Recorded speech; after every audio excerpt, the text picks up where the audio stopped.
Alfonso, muchísimas gracias por hoy y por estar aquí con nosotros. Como te decía antes, ¿no? La razón por la que hemos querido hacer esto es porque desde JM hemos hecho un artículo en el que hemos hablado de la industria, de qué pasa con los semiconductores en España, un poco la historia global, y hemos intentado analizar qué empresas eran susceptibles a ser invertidas por VC, ¿vale? Entonces es un trabajo que hemos hecho interno y hemos dicho, oye, ¿por qué no sacarlo afuera? ¿Por qué no dar visibilidad al sector? Y así, pues, entre todos, pues hacemos que esto la gente lo conozca mejor y, bueno, entre todos aportan un poquito.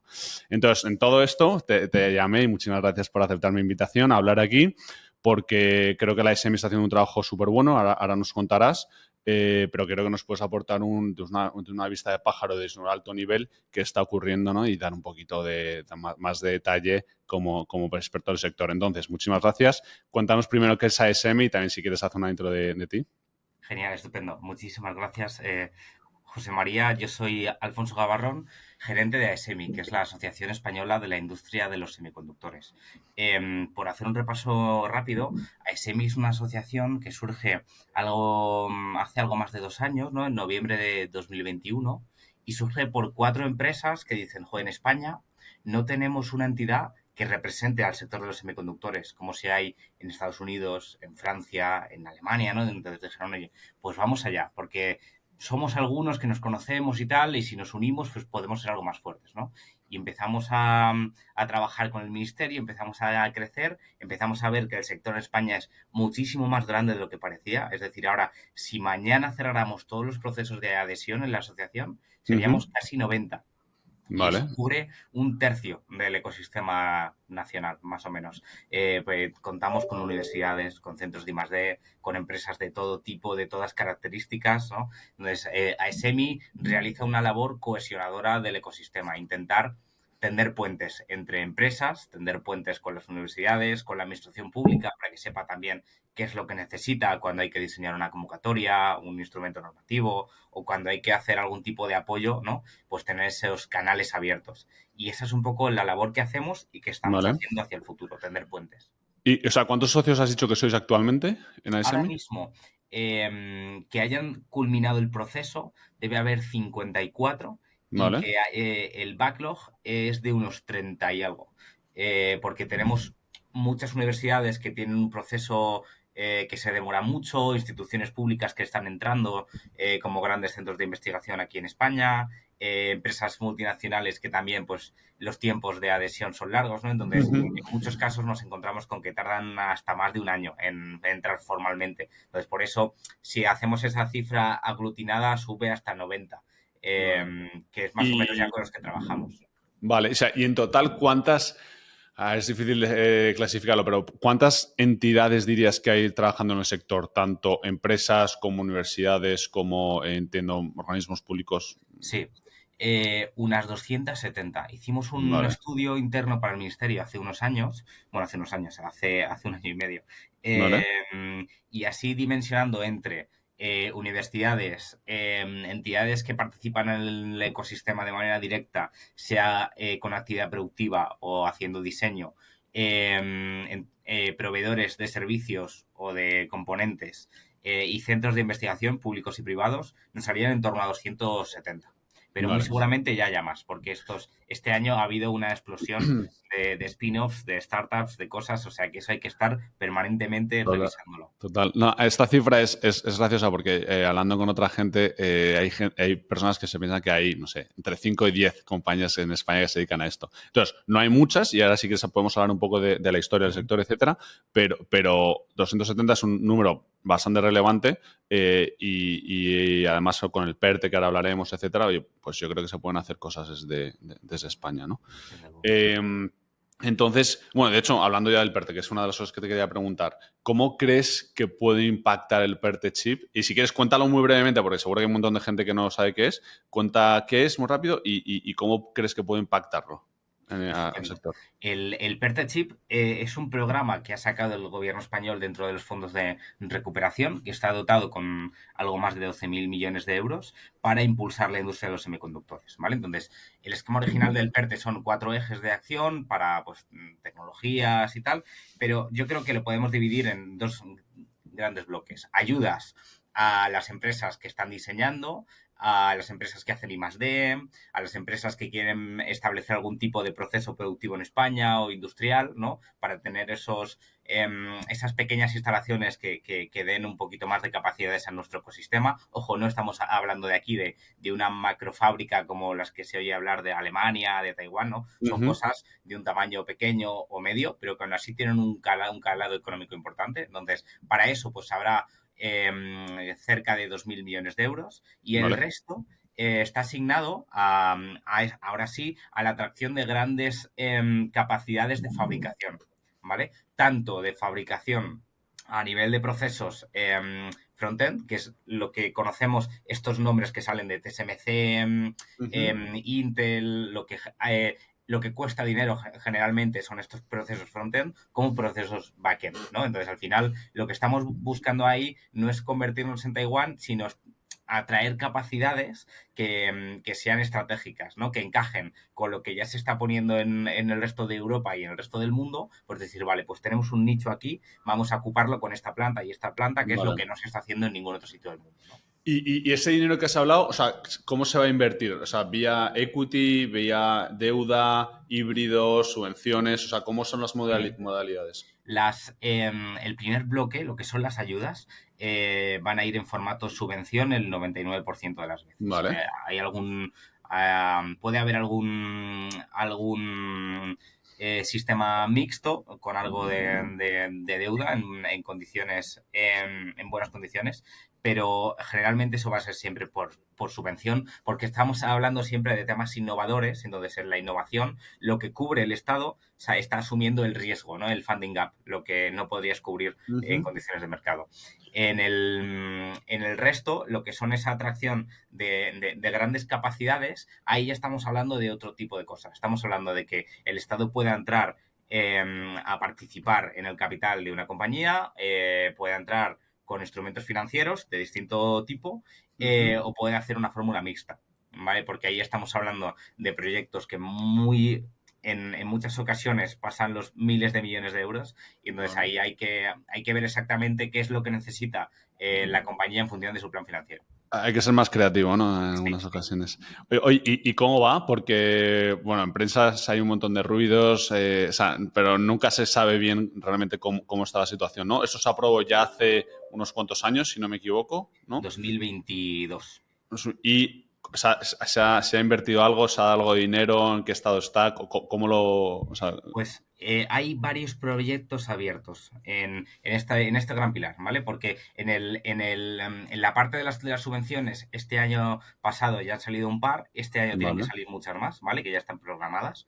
Pero por la parte de los instrumentos gordos, que es lo que más llama la atención en la prensa, lo que más ruido genera, hay varios proyectos que están en proceso. Lo que pasa es que es cierto que al ser de un calado tan importante, muchas veces, tanto por el lado privado como por la administración, las cosas se toman con mucha cautela, ¿no? O sea, hay proyectos que te puedo decir que están cerrados al 85% y entre el 85 y el 90% llevan 6 meses, porque hay un tecnicismo jurídico que no convence a la compañía, ¿no?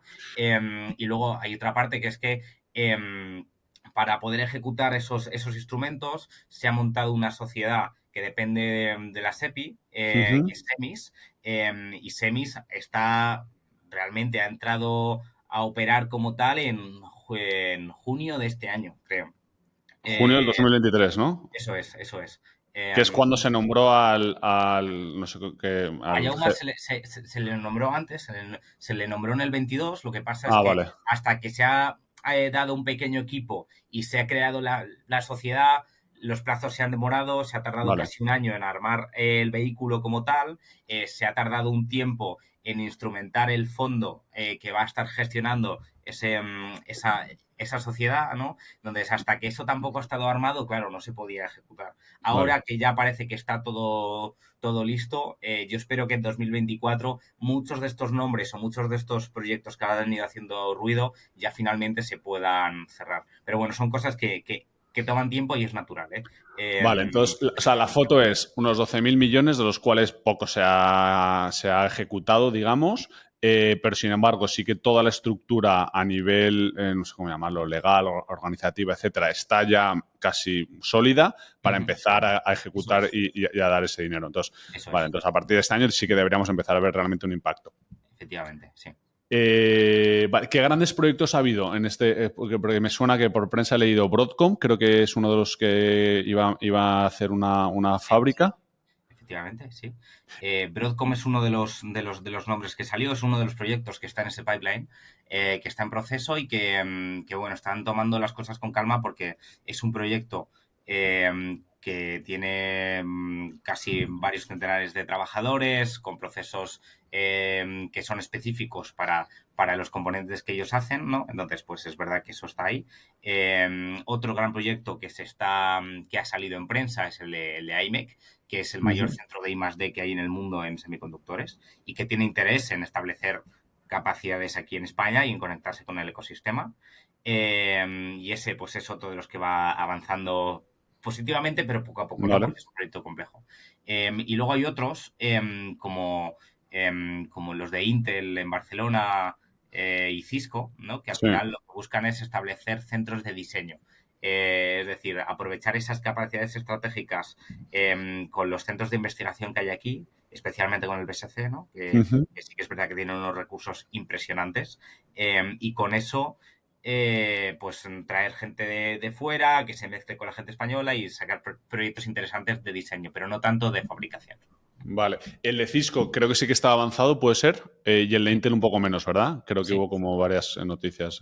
Sí, sí, sí, ahí van avanzando todos. Al final, incluso el que más avanzado esté, es decir, aunque se firme mañana y se dé el dinero mañana, hasta que una instalación, incluso de diseño, eche a funcionar, hace falta mucho tiempo, porque la logística para tener las capacidades aquí, los sistemas, los equipos, no es fácil. Es decir, Justo. la comparación no se puede hacer con un proyecto típico del mundo digital. Es decir, no es una startup de desarrollo de software, por ejemplo, ¿no? O de desarrollo de aplicaciones móviles, porque eso es verdad que requiere unos recursos iniciales mínimos, ¿no?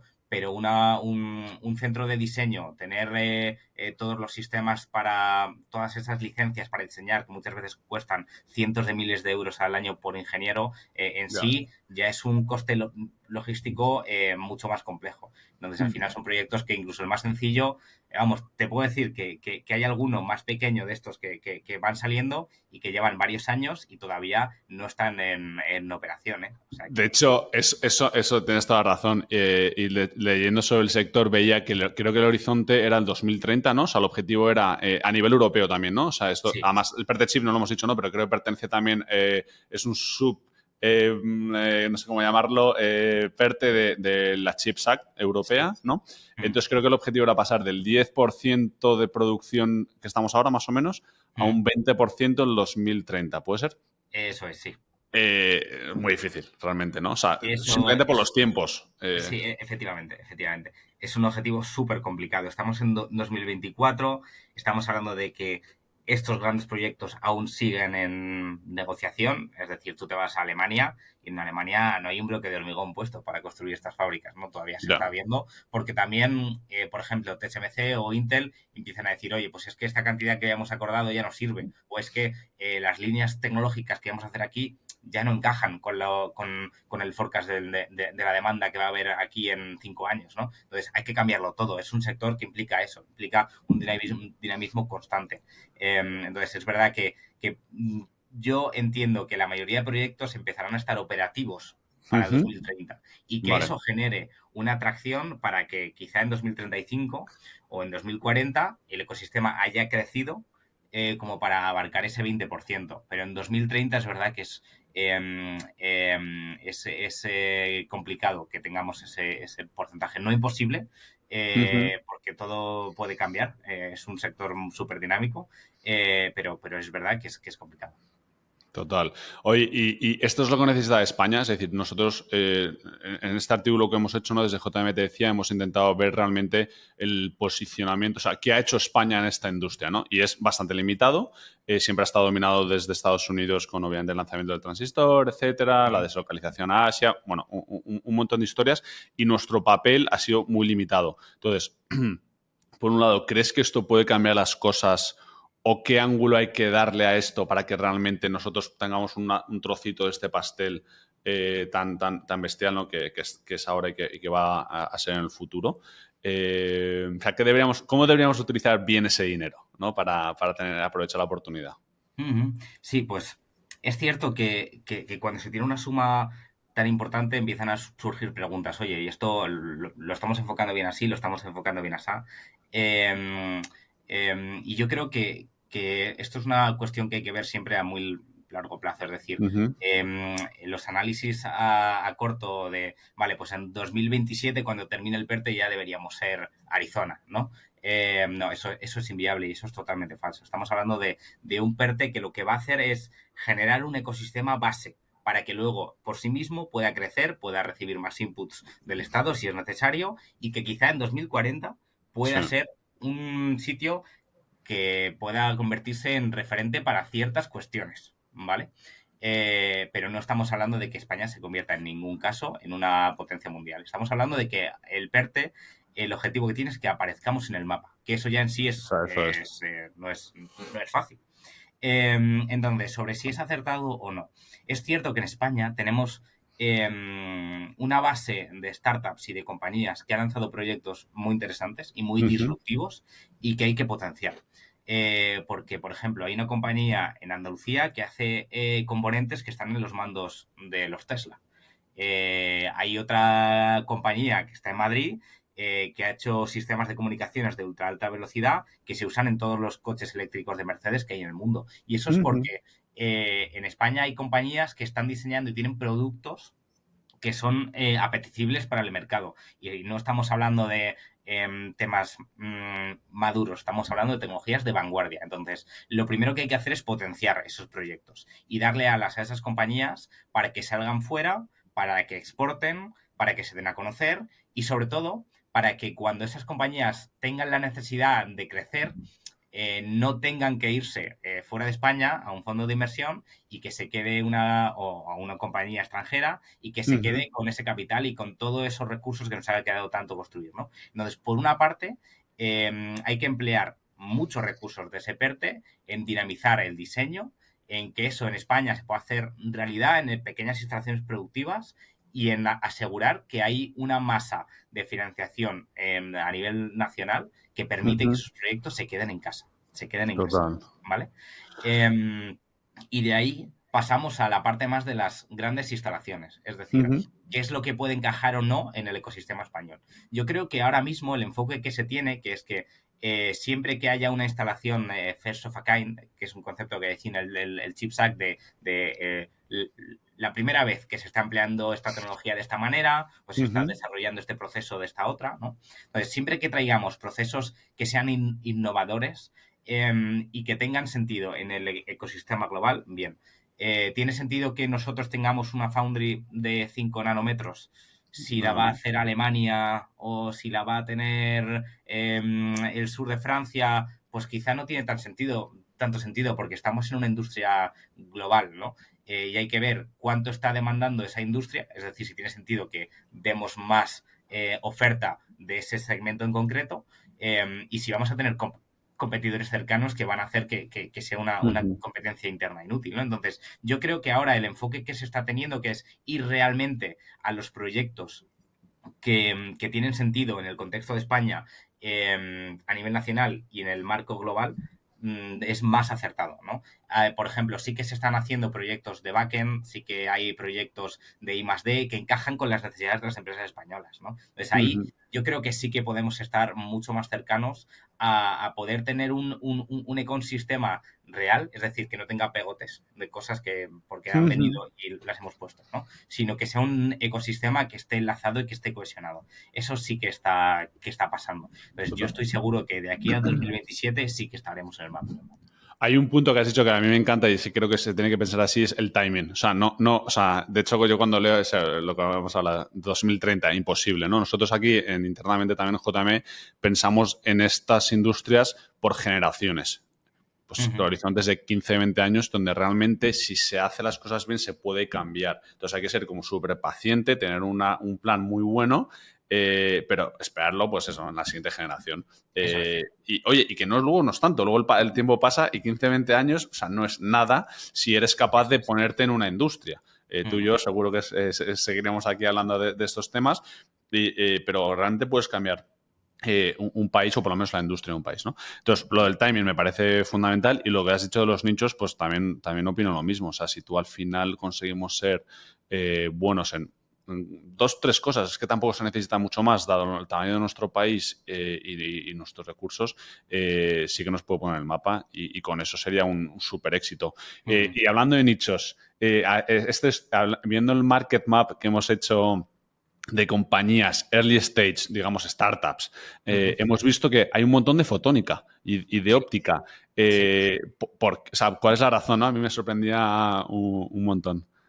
Yo creo que en España, desde los años 80, pues es verdad que en los años 80 y 70 en España hubo un primer programa para desarrollar el ecosistema de microelectrónica, ¿no? Entonces ahí Ujú. se desarrollaron ciertas capacidades, sobre todo en la parte universitaria, que son las que se han mantenido, en el CSIC, en la Politécnica de Madrid y en la Politécnica de Valencia, que es lo que hoy es la red de micronanofabricación de España. Y muchas de esas capacidades están estrictamente relacionadas con la fotónica. Y es un sector que se ha potenciado mucho desde la universidad. Entonces, al final, la universidad en este mundo es la cuna de todo, ¿no? Porque Vale. tú ves los proyectos y salen todos como spin-offs, salen todos como startup de un proyecto de fin de máster, pero siempre relacionadas con la universidad. Entonces, eso que se ha estado acunando, ¿no? Que se ha estado empujando con ese impulso económico sostenido durante estos años, pues ha Ujú. cristalizado en que tengamos un ecosistema fotónico importantísimo. En Vale. Valencia es colosal, ¿no? Y en Valencia además hay proyectos que son punteros en cuanto a la fotónica. Incluso que ya están yendo más allá. En Vigo hay un proyecto abierto que es el de Spark, Sí. que está en fase de desarrollo todavía, pero sigue avanzando. Oye, pues puede ser de las primeras instalaciones mundiales para fabricación fotónica, ¿no? Entonces, es verdad que ahí en concreto estamos siendo muy punteros. O sea, es justo lo que acabamos de hablar, ¿no? O sea, empiezas hace muchos años, universidad, formación, etcétera, y Eso es. culmina en que es que he visto como 20, 30 compañías interesantes el Sí. state. O sea, Mm. es espectacular. Eh, Más de empresas. Bueno, espera, la de Spark es que me interesa un montón. Cuenta un poco qué es ese proyecto, porque cuando lo leí, la verdad es que me sorprendió un montón y hay pocas noticias. Entonces, cuenta un poquito qué es exactamente. Ahí, bueno, es que justo la semana pasada estuve con el CEO de Spark, que dio Vale. una charla en un foro de fotónica y actualizó un poco sobre el estado, ¿no? Y es verdad que es un roadmap a muy largo plazo. Si mal no recuerdo, el arranque de las operaciones estaba en 2020, finales de 2025, Vale. porque ahora mismo están trabajando todavía en tema del permitting, en exactamente pues cómo desarrollar las estructuras internas. Es decir, que el proyecto está montado, pero hay tantos pasos hasta que una instalación de este tipo, incluso aunque sea pequeña, porque, bueno, es verdad que no es tan pequeña, porque puede tener bastantes operarios y tener una capacidad para fabricar un número importante de componentes.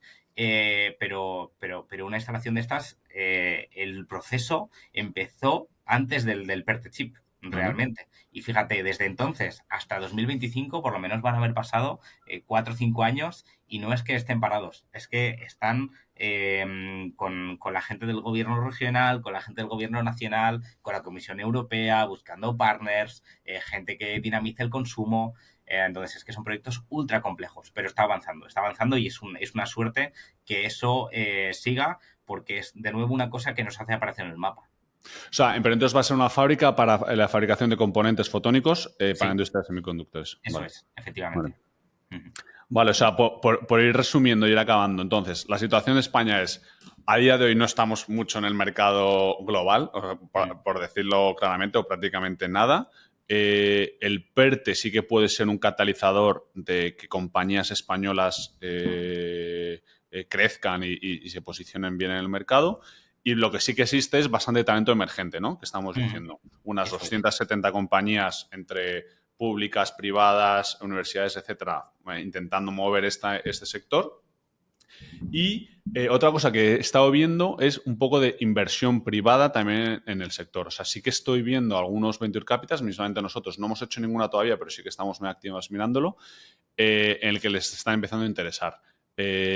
¿Por qué? Básicamente porque los tiempos, como tú has dicho, son muy largos, pero algunas ya llevan muchos años investigando, entonces ya están en ese paso de, oye, Ujú. creo que mi time to market a lanzar algo comercial está más en el horizonte 2 años a lo mejor, no antes que estaba en 10, entonces que no tenía sentido, ¿no? Eso Entonces, eso es. es otra cosa que estamos viendo y súper positivo. ¿Y qué faltaría? ¿Dirías que falta algo para que realmente esto termine de despegar? Que se ejecute bien el PERTE, obviamente, pero ¿algo extra o crees que con esto es suficiente? Yo creo que puede que haga falta algo más de músculo inversor privado. Vale. Porque el PERTE, quieres que no, pero es una parte para dinamizar, para hacer, si estás en la fase de diseño, pues para avanzar en ese diseño, quizá llevarlo a mercado, pero en la misma charla en la que hablaba el CEO de Spark, hablaba el CEO de otra compañía, que es Kadepov, Sí. y hablaban del proceso de regulación que han tenido, porque ellos están haciendo unos sistemas para los automóviles, ¿no? Y van a hacer unas líneas para empaquetar esos componentes. Ujú. Y cumplir con todas las regulaciones que tienen. Cada regulación les llevaba casi 1 millón de euros y un tiempo de más de un año. Entonces, eso es algo que muchas compañías, si no tienen ese músculo inversor privado, no se pueden permitir. Entonces, puede que haga falta un punto intermedio entre esa inversión en un early stage, en un, Ujú. venga, vamos a arrancar, yo te doy para que tengas esos 4 o 5 años, pero entre eso y otras entidades que ya están lanzando, o sea, están posicionándose en el segmento industrial, es decir, vale, pues yo apoyo un proyecto que tenga un ticket mínimo de 40 millones. Pues eso es un proyecto industrial con un EBITDA positivo, es decir, estás haciendo crecer algo que ya de por sí está funcionando, ¿no? Pero es verdad que puede que falte algo entre medias, porque el proceso es tan largo hasta que un Total. componente entra en mercado que ahí hay que estudiar muy bien exactamente las fórmulas para encajar, porque lamentablemente yo creo que uno de los puntos críticos para el sector es ese. Muchas compañías, de hecho en la asociación tenemos varias, están en la cuerda floja por el hecho de que han completado toda esa fase de diseño de la mano de un venture capital o de una entidad que les ha hecho un préstamo a largo plazo o de instrumentos públicos, no tienen un resultado positivo porque no han entrado a comercializar, pero ese salto no se lo está cubriendo nadie. Y eso está haciendo que se queden descolgadas, ¿no? Entonces yo creo que eso sería algo fundamental, que en el PERTE quizá no está tan contemplado, porque Ujú. quizá nos estamos yendo de nuevo hacia los extremos, pero creo que hace falta una entidad que te acompañe durante todo ese proceso, ¿no? Al menos hasta que ya estés operando, porque es verdad que si no, tiene poco sentido el apoyo que se da. Total, total. De hecho, hay algunos fondos de VC que incluso están pensando, lo que pasa es complicado vendérselo, luego a los inversores, pero hay algunos están incluso pensando en hacer periodos de inversión de más, no, lo típico son 10 años, pues de Mm. más, 15, 20 años. Entonces, hay gente, rollo, pues que tienes un solo LP, alguien que ha hecho mucho dinero, etcétera, que se lo está empezando a plantear, invirtiendo en este tipo de tecnologías, porque es consciente que tardas un montón. Pero a la vez, para muchos fondos, vendérselo eso a los LPs, que son los inversores a su vez Sí, del fondo, es como, ostras, estos son horizontes temporales demasiado, demasiado largos, ¿no? Entonces, o sea, llegar a ese equilibrio es complicado, aunque poco a poco sí que veo que se está cubriendo el gap, aunque no va a sí. ser, no va a ser inminente. Mm. Oye, pues para ir acabando, ¿alguna empresa, entidad o lo que sea que te haya sorprendido en los últimos meses que digas, ostras, esta gente sí que realmente lo está haciendo muy bien y puede convertirse, no hace falta que sea pública, privada, lo que sea, Mm. gente que esté muy puntera? Pues fíjate, yo creo que uno de los proyectos que me parecen más interesantes es el de Kadebov, Vale. porque son un ejemplo muy bueno de una compañía que ha empezado diseñando un producto y se ha ido atreviendo a lanzar nuevas cosas, ¿no? Y a Ujú. decir, venga, pues vamos a ir un paso más allá y un paso más allá. Entonces, desde que ellos han diseñado su chip para comunicaciones por fibra óptica y han dicho, venga, y vamos a encapsularlo nosotros. Y luego han dicho, oye, vamos a abrir esto para que todo el que quiera hacer procesos de backend pueda hacerlos con nosotros. Y de repente van a convertirse en una de las instalaciones más potentes que hay en España, ¿no? Porque van a dar servicios justo de cosas que necesita el ecosistema español y en el momento exacto. Entonces, es verdad que hay que tener esa audacia, ¿no? Para decir, oye, pues creo que aquí puede haber una necesidad que encaja con lo que yo hago y con lo que necesita mi vecino. Y decir, pues voy a ello, ¿no? Entonces, eso me parece súper interesante. El Qué proyecto de bueno. Spark, yo creo que también es otro ejemplo clarísimo de decir, oye, pues es que esto no se está haciendo en ningún otro sitio. ¿Por qué no lo hacemos aquí? ¿Por qué Ujú. no, ¿para qué vamos a esperar a que venga otro país a decir, venga, pues lo hago yo? Si aquí tenemos el conocimiento para hacerlo, ¿no? ¿Que nos faltan recursos? Bueno, pues los recursos ya se podrá conseguir apoyo político, se podrá conseguir algún impulso de otra parte, pero vamos a hacer algo puntero, innovador. Yo creo que son ejemplos buenísimos. Qué bien, qué bien. Oye, pues nada, mil gracias. Estaremos súper atentos. Ojalá podamos hacer repetir esto Seguro. dentro de 12 meses y veamos que realmente todo esto se ha ido ejecutando. Así que nada, mil gracias, Alfonso, y súper interesante. A vosotros. Venga, Muy hasta luego. contento de hablar. Hasta luego.